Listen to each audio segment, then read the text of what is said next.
je veux retenir et je veux grandir. Et si vous voulez grandir dans votre leadership et vous personnellement, marquez-vous tout ce que vous pouvez retenir quelque part. Parce que comme ça, vous pouvez le retrouver, réétudier, reméditer dessus comme la parole nous dit. Et c'est personne de nous a beaucoup la sagesse en notre vie. C'est très bien d'avoir la volonté toujours de Dieu. Alors, aujourd'hui, je voulais partager avec vous quelque chose de très simple. Il y a deux sortes de personnes. Il y a une fois ceux qui sont très forts en relationnel normal. Donc, ils sont très relationnels, on a un contact facile avec eux, et d'autres pas du tout. Et je crois qu'on a parlé la semaine passée sur vivre en équipe, comment bâtir une bonne équipe, comment on peut vivre une équipe qui gagne quelque part. Et je crois qu'un des aspects qui est énormément important là-dedans, c'est le relationnel. Donc juste pour vous dire de moi, je ne suis pas du tout le type naturel d'avoir une force relationnelle. Veut dire quoi? Je ne suis pas le type qui aime passer 8 heures juste pour être ensemble. Peut-être ça te choque, peut-être tu me dis mais c'est bizarre ça. En fait, il y a des différentes sortes de personnalités et moi, ça c'est pas du tout ma force. Parce que si je suis avec quelqu'un ou si je prends du temps avec quelqu'un, c'est que après ce temps ensemble, on sort tous les deux quelque part et on a un projet, on a quelque chose à faire, on a une idée, on a une vision, on change le monde, on planifie le réveil, etc. On fait quelque chose. Mais se voir juste pour se voir et rien faire et c'est quitter avec le sentiment qu'on a passé un moment, mais il n'y a pas le truc qu'on fait. En fait, c'est difficile pour moi. Mais ça, c'est une part de ma personnalité. Mais je sais que dans une équipe, il y a d'autres personnes qui sont complètement différentes. Il y a des personnes qui sont très relationnelles et pour eux, rien de pire que juste de se voir avec un projet et ils veulent se voir pour passer du temps ensemble. Juste pour profiter, pour prendre un bon moment, pour passer du temps ensemble. Et je crois que c'est tellement important si toi, dans ton groupe de maison, dans ton service, dans ton projet, au staff, etc., on veut construire des relations qui durent et une équipe qui fonctionne, il faut qu'on sache qu'est-ce qui nous aide pour bâtir des bonnes relations. Alors moi, j'ai sorti juste 7 points. Il y en a peut-être 27 ou 37 ou 47 différents, mais je fais à l'américaine, voici les 7 points pour réussir vos relations.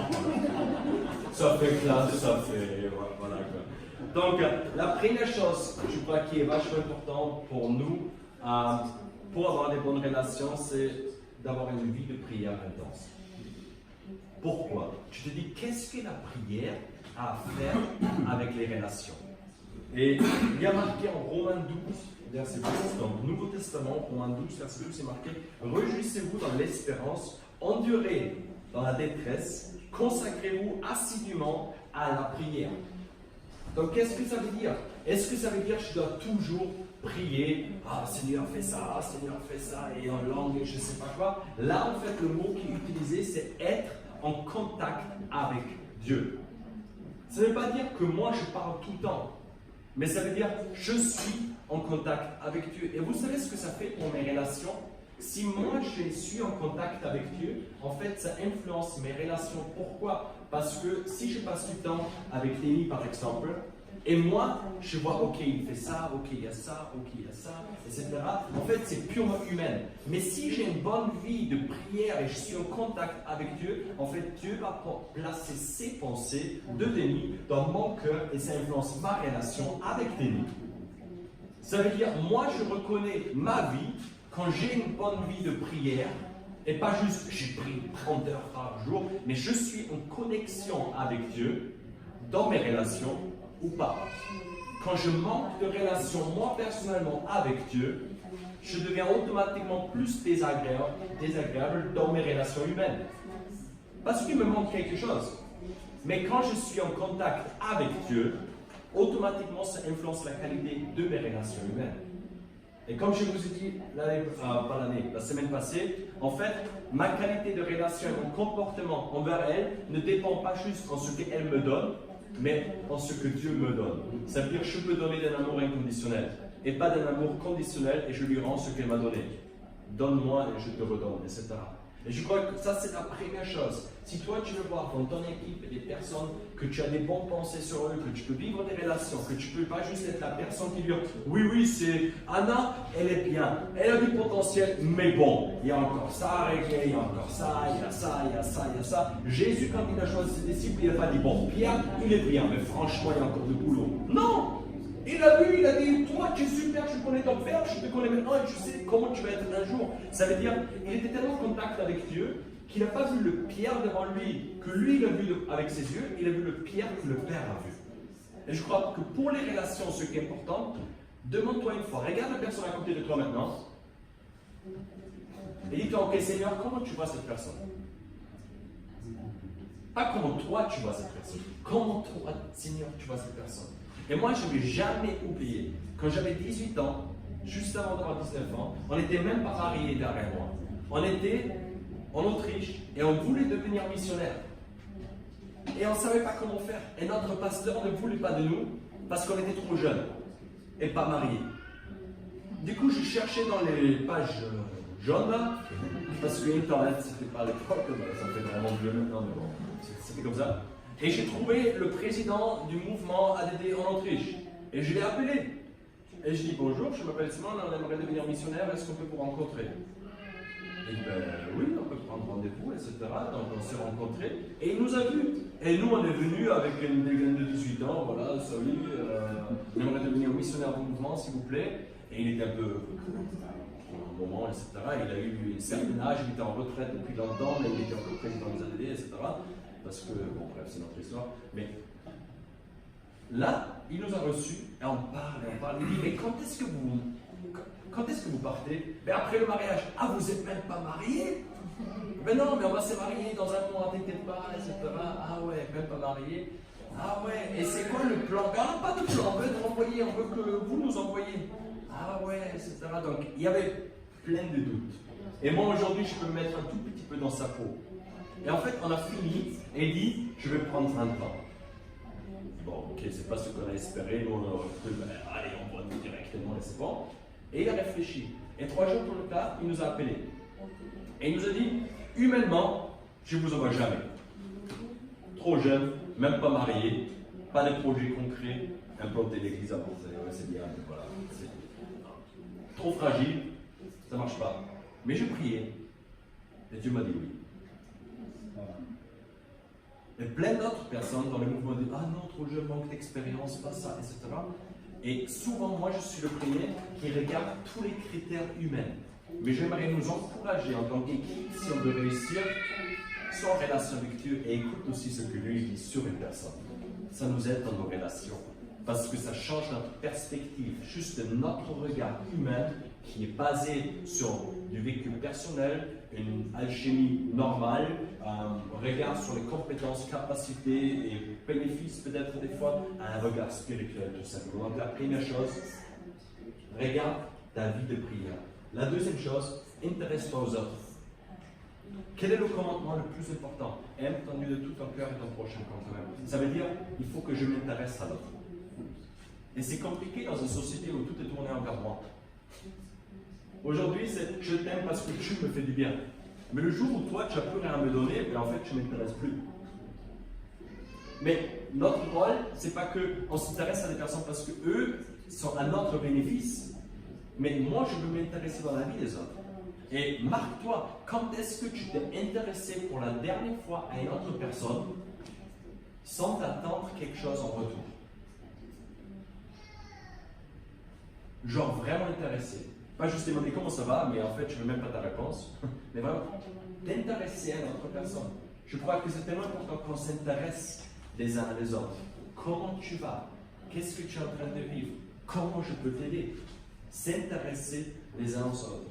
Troisième,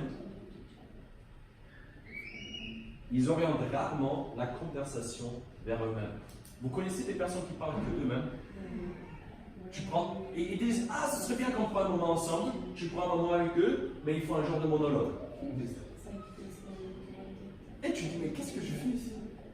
Et en fait, je crois que ce qui nous aide, si on ne veut pas faire des bonnes relations, c'est arrêtons de parler juste de nous-mêmes, mais demandons des questions aux autres. On s'intéresse à l'autre. Il ne s'agit pas de nous, il s'agit de l'autre. Et regardez, ok, je ne vais pas juste raconter tout ce que je suis capable de faire. Et des fois même, tu le sais, entre pasteurs, c'est tellement rigolo des fois. Tu vas à une rencontre, tu vas quelque part et tu dis bonjour, moi c'est Simon, bonjour, moi c'est un tel, je fais ça, ça, ça. Et en fait, c'est comme la liste de comparaison du succès pour montrer qui je suis. Mais en fait, je m'en fous. Moi, je ne dois pas raconter ce que je fais, je veux m'intéresser à toi. Et je crois que c'est tellement important. Si nous, on veut des personnes qui influencent d'autres et qui ont des bonnes relations, de s'intéresser à notre prochain. Vraiment de s'intéresser. Quatrième, d'avoir des relations intentionnelles. Ça veut dire quoi? Ça veut dire pas juste attendre que quelqu'un me demande est-ce que tu veux être mon ami, mais de chercher des relations, de chercher des personnes avec lesquelles on peut partager notre vie, de chercher des personnes avec lesquelles on peut s'améliorer, on peut grandir, etc. C'est d'être intentionnel, veut dire faire des priorités, prendre du temps et vraiment le faire, quoi. Pas attendre que dire ouais mais j'ai pas de relation à l'église. Commence-toi de construire des relations. Ouais mais personne m'invite à la maison. Combien de personnes tu as déjà invitées à la maison? Change le jeu. Pas attendre que quelqu'un d'autre le fait. Être intentionnel. Cinquième, ils ont un sens de l'humour sain. Ça veut dire quoi? Ça veut dire on peut blaguer ensemble, mais je nous encourage, soyons clairs dans notre humour. Si tu blagues, blague bien. Ne sois pas en double sens. Des messages comment on dit ça? Voilà, je te fais passer, mais tu as très bien compris, mais je rigole quand même. Ne permets pas que le cynisme s'installe dans tes relations. Parce qu'en fait, les personnes ne savent plus si c'est sérieux ou pas. Si la Bible nous dit que ton oui soit un oui, que ton non soit un non. Je blague avec toi, c'est une blague. Je ne vais pas t'attaquer à travers de mes blagues. Parce que si j'ai un problème avec toi, je vais le régler avec toi.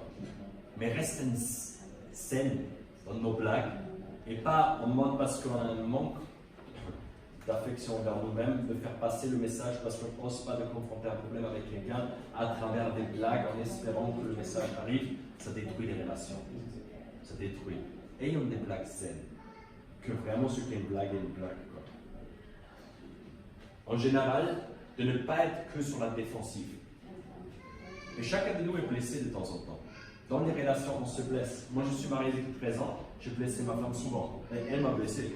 Et vous savez quoi? Dès que tu ouvres ton cœur quelque part, dès que tu enlèves les murs quelque part, c'est normal que tu vas être blessé. Et je te dis aussi quelque chose, tu vas blesser. Mais ça ne nous excuse pas qu'on vit une vie toujours en mode défense. Parce que quand on est en défense permanente, en fait, on perd. Et même le jeu dans un match de foot n'est pas spectaculaire. On ne vit rien, c'est ennuyant. Une personne qui est en permanence en défense, en fait, on n'a pas envie de vivre en relation avec elle. Parce que chaque mot, chaque phrase, chaque regard que tu pourrais avoir est interprété comme un message qui pourrait dire que voilà quoi. Soyez des personnes qui vivent normal, pas en mode défense, je dois me protéger tout le temps. Et ils cherchent, septième, continuellement la critique constructive. Ça veut dire quoi? Être un fan de la critique? Pas du tout. Mais veut dire tout simplement que je suis prêt dans mes relations à demander, ok, comment toi Serge, tu as trouvé ça? Je suis prêt quand quelqu'un me dit, écoute, là, il y a quelque chose qui m'a blessé, là, il y a quelque chose, qu'est-ce que tu voulais dire, etc. D'accepter une critique constructive. Parce que je sais que je dois grandir. Je sais que je dois évoluer.